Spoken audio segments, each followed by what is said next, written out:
Hello दोस्तों, good morning. आप सभी का स्वागत है मेरे यूट्यूब चैनल में।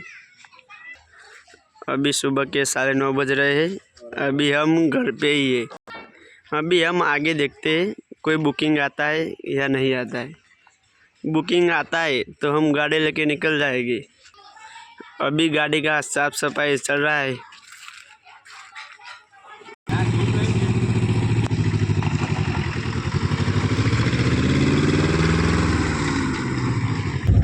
तो फाइनली अभी एक बुकिंग आ चुका है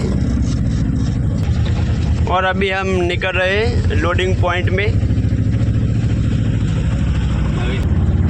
अभी देखते हैं कंपनी में पहुंच के क्या मटेरियल है।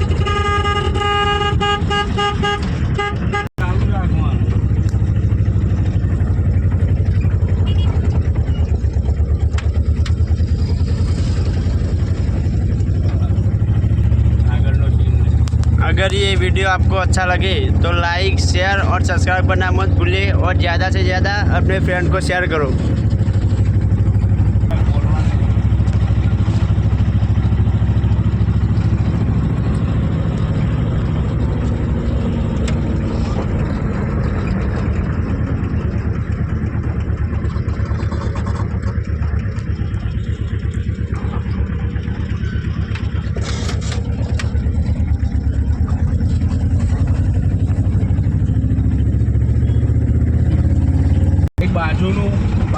બહારનું ભરું આમ દોઢો આમ ફોન કર્યું બહારનું ભરું ફોન ભરું લેવા તો આપણે કટ કરી દઈએ જુદા લઈ